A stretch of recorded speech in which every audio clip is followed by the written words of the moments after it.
Dalam diskusi mingguan rutin sambil makan makanan favorit kaum vegan seperti saya, yaitu diskusi sambil menyantap bacang jamur. Kemarin diskusi dibuka dengan pertanyaan kepada saya, Mas, tahu berapa sales revenue BUMN kalau semua BUMN itu dijumlahkan? Bosman sebagai BUMN haters pasti tahu dong. Saya jawab, anjay sialan lu, saya ini bener hater BUMN yang jadi kementerian. Jadi pasti data saya lengkap lah. Jawaban saya disambut gelak tawa bertujuh. Ini ketawa sinikal pastinya karena satu mantan direksi BUMN dan satu lagi masih petinggi BUMN hadir di sana. Lalu saya jawab, omsetnya kalau tidak salah secara akumulasi semua BUMN yaitu sekitar 2.000-an triliun rupiah per tahun. Memang ada apa dengan nanya omset revenue BUMN? Saya bertanya balik. Sebelum dijawab, saya pun lanjut berkata, memangnya mau dilihat dari sisi apa BUMN itu? Dari sisi profit dibanding omset. Jika swasta yang pegang, pasti lebih tinggi profitnya. Dari sisi service juga pasti swasta lebih baik. Kalau dari sisi korupsi,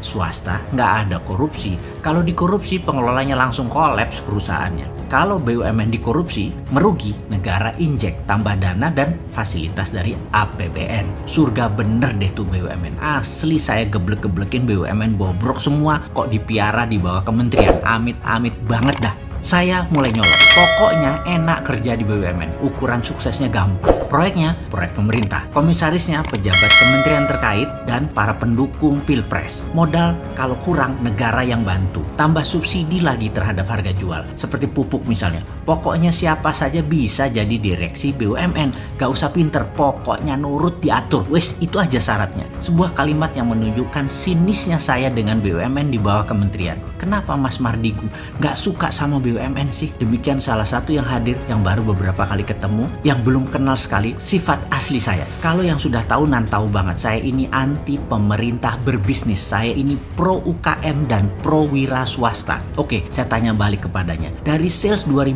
triliun per tahun total BUMN ini, ada berapa yang didapat karena ekspor? Jawabannya mungkin gak ada BUMN ekspor. Sedikit banget kalau ada BUMN ekspor. Raja import mah iya kali. Selama ada BUMN sentralisasi, garansi UKM juga tidak akan tumbuh baik di Indonesia. Jadi yang 2.000 triliun ini sebenarnya pasarnya dan uangnya rakyat Indonesia yang diambil lagi ke perusahaan negara tersebut. Pegawainya BUMN dapat faedah dari perasan rakyat Indonesia yang jadi marketnya BUMN yang dilindungi peraturan pemerintah lagi. Asli aneh dah bernegaranya. Ini malu-maluin. Masa jualan ke rakyat sendiri? Masa pahlawan devisanya bukan BUMN? Ahli impor iya BUMN. Katanya memuja Tiongkok, tetapi nggak niru Tiongkok. Tiongkok BUMN-nya itu pahlawan devisa, bos. Misalnya mereka kerja membangun di Indonesia, itu menguntungkan Tiongkok. BUMN Tiongkok tuh pahlawan devisa sekali lagi, tetapi menjadi penjajah dan mengambil devisa negara lain. Karena uang keluar dari Indonesia kan cash out, dan itu cash outnya kemana? Ke Tiongkok. Maaf nih ya, bagi pejabat yang sekarang jadi menteri yang memuja Tiongkok, saya bisa bilang salah besar miring ke Tiongkok. Jadi solusinya bagaimana ke depan tentang BUMN? Kalau saya bisa memberi masukan kepada Presiden, kurangi dulu proyek infrastruktur, benahi sektor keuangan negara, benahi sistem perbankan, benahi sistem pembayaran, fokuskan masalah kesehatan yaitu selesaikan COVID. Ada mazhab dalam geoekonomi bernegara dan itu harus disadari oleh kita semua. Tidak ada mazhab ekonomi yang lebih baik dari satu dengan yang lain. Yang ada hanyalah mana yang cocok dipakai dalam situasi yang mana. Itu kuncinya. Pertanyaan sederhana, kalau dalam rumah tangga kita anak banyak, suami gaji pas-pasan, untuk hal ini nombok dan banyak hutangan di warung dan lain sebagainya, dalam negara itu namanya ekonomi lagi bas. Di keluarga lain, suami naik pangkat, istrinya punya usaha catering sedang moncer, baru dapat pecah waris. Maka kalau negara seperti ini, negara tersebut dalam keadaan ekonominya boom. Jadi ada ekonomi boom atau summertime dan ada ekonomi bust atau winter time. Saya berusaha menerangkan panjang lebar alasan BUMNisasi ini tidak tepat dan kedua alasan FDI atau Foreign Direct Investment. Dalam artian saya memahami FDI adalah Cinanisasi yang tidak tepat dalam membangun strategi ekonomi bernegara. Karena saat ini winter time lagi bust. Jangan coba-coba FDI, miskin kita malah jadinya. Saya heran dengan FDI.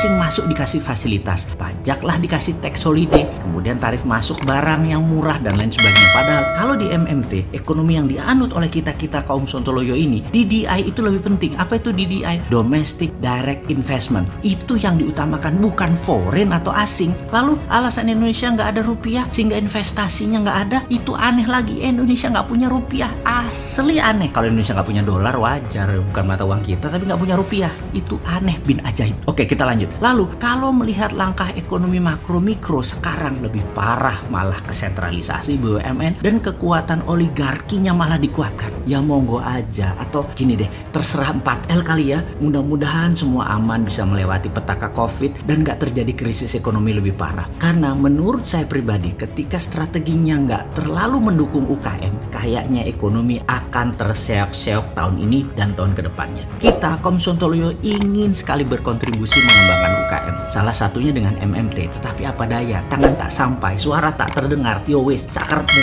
suatu hari kau akan tergantikan juga, kau akan tak bertameng lagi. Jadi hati-hati ya bernegaranya.